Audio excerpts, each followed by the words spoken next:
Oke, selamat pagi anak-anak ibu sekalian. Jumpa lagi dengan Ibu Iska, Guru Marpaung. Saat ini kita akan melanjut materi kita yaitu tentang aturan kosinus. Kemarin kita sudah belajar tentang aturan sinus ya nak. Apa kemarin rumusnya nak? Ayo. Iya, tepat sekali. Aturan sinus itu A per sin A sama dengan B per sin B sama dengan C per sin C. Nah, sekarang kita akan belajar tentang kosinus tetap untuk segitiga sembarang ya. Nah, perhatikan di sini Ibu sudah sudah membuat yang namanya segitiga sembarang. Kita namakan dia dengan segitiganya apa? Iya, A, B, dan C. Nah, jika kita perhatikan segitiganya ini untuk mencari yang namanya aturan kosinus, maka yang kita lakukan adalah menarik salah satu, yaitu menarik garis yaitu dari titik si C terhadap garis yang ada di hadapannya. Oke, sebelumnya kita tentukan dulu ya bahwa garis yang di hadapan sudut si A kita namakan dengan A kecil. Saya ganti warna ya.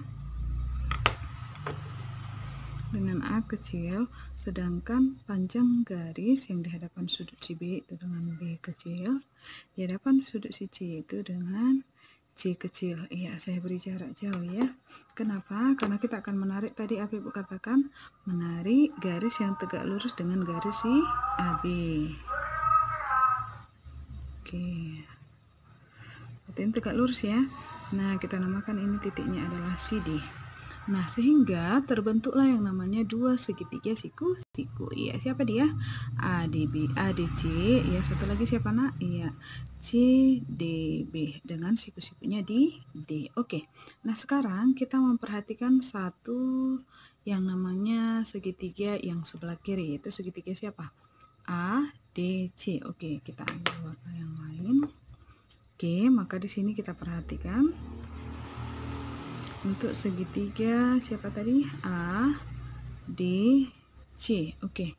Nah, dari segitiga A, D, C ini kita peroleh bahwa untuk yang pertama menggunakan yang namanya kosinus. Oke. Berarti jika sudutnya siapa? Iya, si A. Maka dapat kita peroleh cos A. Apa kemarin cos nak? Iya, betul sekali. Sami, samping per miring. Siapa sampingnya? Ya, AD. Maka cos A itu akan sama dengan AD per siapa miringnya? Iya, si B. Nah, ini kita misalkan panjang sisi CD belum ada ya. Ini kita misalkan sebagai si X. Oke. Nah, jika kita perhatikan tadi di sini bahwa cos A itu adalah AD per B, maka dapat diperoleh bahwa si AD-nya bagaimana? Iya, kali silang Bu, bagus sekali. Ini kita kali silang ya, sehingga AD sama dengan B kali cos A, berarti menghasilkan apa? B cos A. Berarti ini kita namakan dengan persamaan yang pertama. Oke, sampai sini bisa ya. Nah, setelah dapat kita untuk persamaan pertama, pasti ada persamaan kedua lainnya. Iya, tepat sekali. Bagaimana dia, Bu? Yaitu dengan menggunakan yang namanya dalil Pitagoras. Oke, masih ingat dong? Iya, karena ini akan selalu kita bahas ya. Apa kemarin dalil Pitagoras? Ayo. Oke, masih ingat ya? Good. Kuadrat sisi miring, kita misalkan sisi miringnya C, sama dengan jumlah kuadrat sisi siku-sikunya AB. Berarti A kuadrat tambah B kuadrat. Nah, masih tetap pada segitiga siapa? A, D, C. Berarti kuadrat sisi miringnya siapa? Iya, betul sekali. Maka B kuadrat sama dengan A-nya siapa di sini? Ya, yaitu yang ini ya, sisi siku-sikunya, yaitu kita buat seperti ini.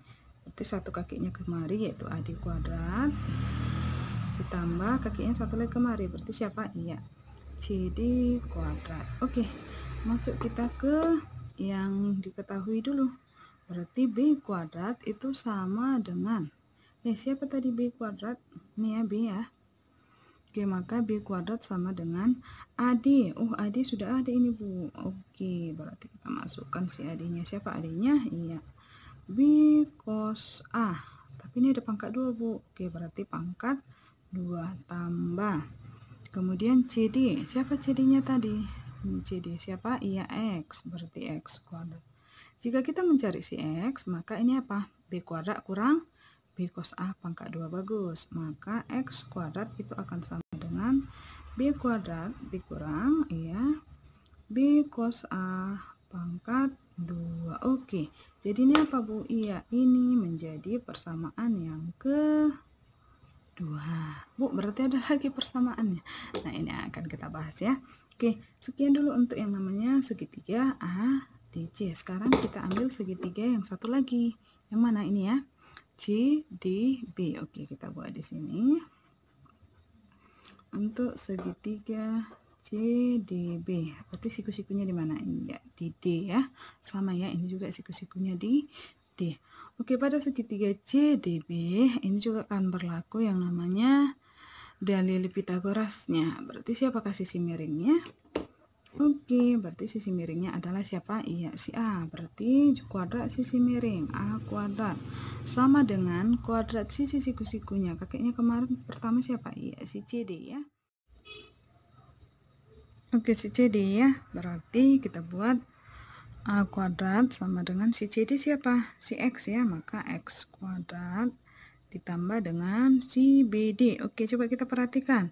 Kan tadi dari A ke B itu adalah si C. Maka untuk mencari si BD berarti apa? C dikurang siapa? Iya, tepat sekali. AD.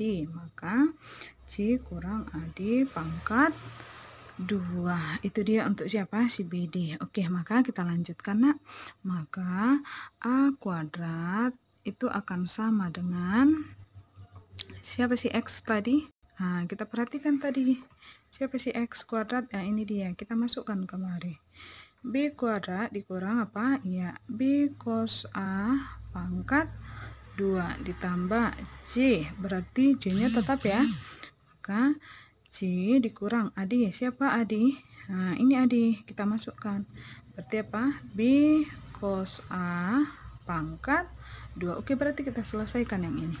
Maka akan menjadi A kuadrat sama dengan siapa? B kuadrat kurang B cos A pangkat 2 ditambah, nah ini kita kuadratkan menjadi apa? C kuadrat, baru ini kita kali ya, Nak. Ini kurang dulu. 2 kali C, 2C kali B cos A, maka 2BC cos A. Kemudian ini sekarang kita kuadratkan, berarti ditambah B cos A ya pangkat 2. Oke, bagus. Nah, coba kita perhatikan. Ada di sini B cos A kuadrat, ada B cos A kuadrat. Nah, ini negatif, ini plus, berarti ini tembak ya. Tembak, berarti siapakah yang tinggal? Maka yang tinggal adalah A kuadrat sama dengan B kuadrat. Oke, iya, tambah C kuadrat. Baru siapa? Iya, kurang 2BC. Iya, cos A. Nah, coba kita perhatikan, Nak.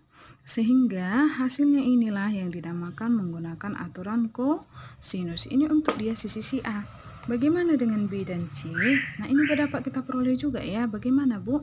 Nah, dengan memperhatikan A, sisinya si A, berarti sisi lainnya siapa? B dengan C dikurangkan dengan 2 kali BC, kemudian kosinus siapa? Sudut si A-nya nih. Oke, berarti untuk mencari B dengan C berarti bisa ya, Bu? Iya, bagus. Gimana caranya? Maka untuk B kuadrat itu sama dengan sisi lainnya berarti siapa? Iya, A dan C. A kuadrat tambah C kuadrat kurang 2 BC. Berarti ini apa? AC. Baru apa? Iya, cos sudut di depannya berarti siapa? Cos B. Good. Bisa sampai sini ya. Berarti satu lagi bisa, Bu? Bisa. C kuadrat sisi lainnya. Iya, A dan B berarti A kuadrat tambah B kuadrat kurang. Iya, 2 apa? AB cos iya C. Oke, paten. Oke ya. Berarti sampai di sini kamu paham ya, Nak? Mengenai untuk A kuadrat dengan si B kuadrat, baru mengenai si iya C kuadrat. Oke, sampai di sini cukup ya. Bu yakin juga kalian akan mengerti. Untuk lebih memahaminya gimana, Bu? Ya, kita masuk ke soal. Kita perhatikan soal untuk nomor 1. Pada segitiga PQR diketahui panjang sisi PQ 6 cm, QR 2 akar 13 dan PR adalah 8 cm. Oke, maka kita jawab, Bu, apakah perlu digambar? Oke, perlu. Kalau nggak digambar boleh Bu, boleh. Nah, caranya gimana? Perhatikan. Katanya tadi kita buat di sini penyelesaian. Oke, katanya panjang PQ. Ingat, panjang PQ berarti PQR, segitiganya PQR ya. Berarti PQ itu sama dengan salah satu sisi lainnya.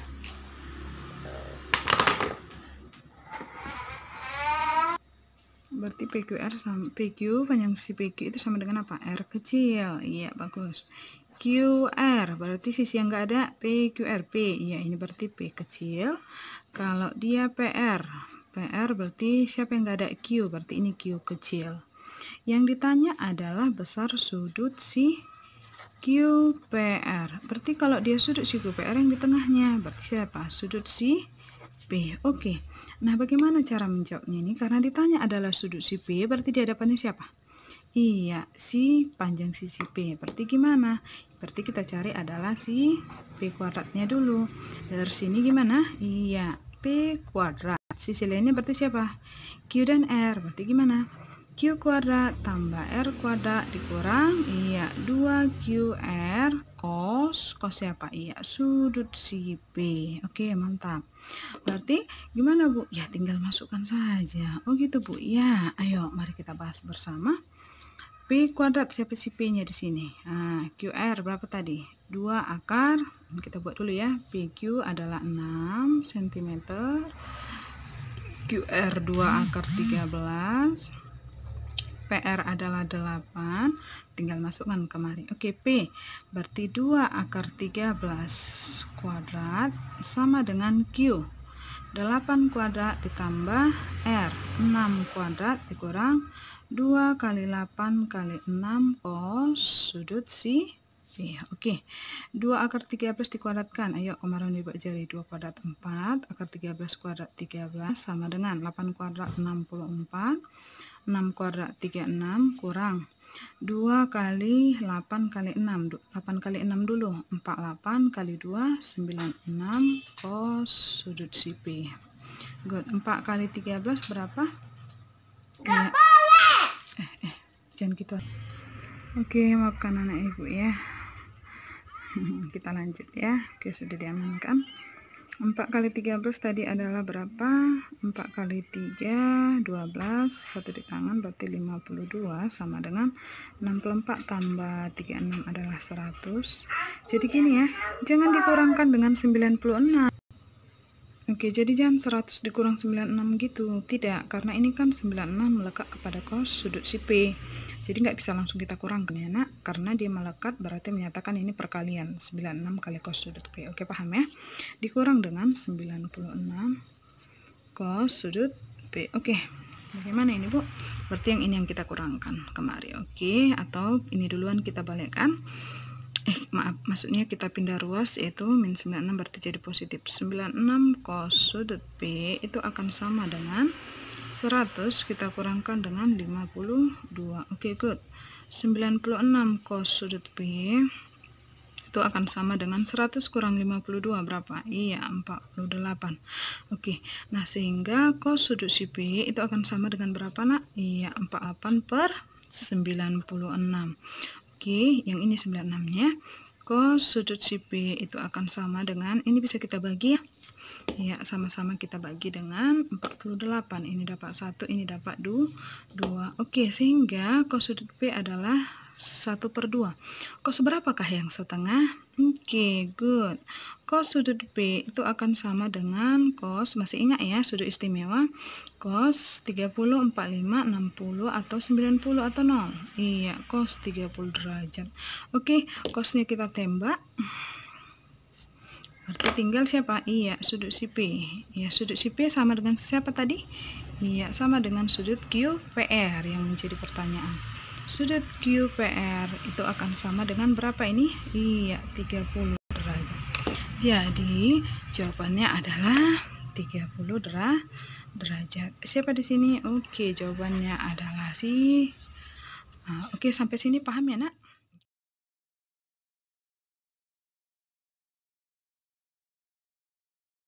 Oke, untuk soal nomor 2, perhatikan segitiga berikut ini. Di sini diberikan yaitu segitiga KLM. Jika panjang sisi KL adalah 8 cm, LM adalah 4 cm, KM X cm, dan sudut KLM adalah 30 derajat. Yang ditanya adalah nilai si X. Oke, coba kita perhatikan dari gambar. Maka di hadapan sudut si K, maka ini kita namakan dengan K kecil. Di hadapan sudut si L sama dengan L kecil. Di hadapan sudut si M, garis-garisnya kita buat dengan M kecil. Maka kita perhatikan di sini, sudutnya yang dikasih tahu adalah si L, maka di hadapannya L kecil. Berarti yang ditanya adalah si L. Maka dari soal dapat kita peroleh bahwa KL itu berarti yang sisinya enggak ada, KL berarti ini M kecil, sama dengan 8 cm. Kemudian LM, KLM berarti K kecil, itu sama dengan 4 cm. KM itu adalah sama dengan siapa? Ya, L kecil, itu X cm. Kemudian sudut KLM berarti di tengahnya, sama dengan sudut CL, itu sama dengan 60 derajat. 60 derajat ya di soal. Oke, ini salah tulis ya, ini 60 derajat. Oke, kita lanjut. Berarti yang ditanya adalah si X, maka untuk menyelesaikan ini berarti kita masuk untuk L kuadrat, karena L ya, berarti sisi lainnya apa? KLM, jadi K kuadrat tambah M kuadrat kurang 2KM cos sudut si L, berarti sudut si L nya berapa? X kuadrat, K kuadrat 4 kuadrat tambah 8 kuadrat kurang 2 kali 4 kali 8 cos berapa sudut si L nya? 60 derajat. Maka X kuadratnya 4 kuadrat 16, 8 kuadrat 64, 4 kali 8 32 kali 2 64, cos dari 60 berarti berapa? Setengah. Oke, dari sini bisa tembak ya, 2 dengan 3 64 berarti 32. Oke. Maka X kuadratnya sama dengan 16 kali tambah 64 itu adalah 80. Kita kurangkan dengan 32, maka menghasilkan X kuadrat adalah kita kurangkan 48. Oke, good. Itu kan si X kuadrat, yang ditanya si X berarti apa? Akar 48. Maka kita sederhanakan menjadi 48 itu adalah berapa? 16 dikali dengan 3. Pas ya? Yaitu sama dengan X sama dengan akar 16 adalah 4, sedangkan akar 3 adalah tetap akar 3 untuk rasionalnya. Maka jawabannya adalah 4 akar 3. Oke, di sini jawabannya apa? Iya, si D. Maka jawabannya adalah D. Oke, demikianlah pembelajaran kita untuk aturan kosinus. Nah, sebagai bahan latihan kamu, silakan kamu kerjakan di buku latihan. Itu ada sebanyak 2 soal Ibu berikannya. Yang pertama, segitiga ABC mempunyai panjang sisi AB adalah 3 cm, berarti C kecil ya. Kemudian BC sama dengan 7 cm, berarti A kecil, dan AC sama dengan 5 cm, berarti B kecil. Hitunglah besar sudut si A, berarti sudut si A yang ditanya. Kita lanjut. Nomor 2, perhatikan gambar berikut. Oke, di sini ada 45 derajat ya, dimana panjang BC berarti A kecil ini adalah 2 cm, sedangkan AC berarti si B ya, 3 akar 2, yang ditanya adalah panjang si AB. Oke, sama ya seperti soal yang sudah Ibu berikan tadi, itu nomor 1 dan nomor 2. Oke, demikianlah pembelajaran kita hari ini Nak. Jika ada yang ingin ditanyakan, oke, bisa di WA di Japri dengan Ibu Iska ya, itu di 0813 9683 4402. Oke. Sekian dan terima kasih. Stay at home, tetap jaga kesehatan, jaga kebersihan. Tuhan Yesus memberkati. Shalom.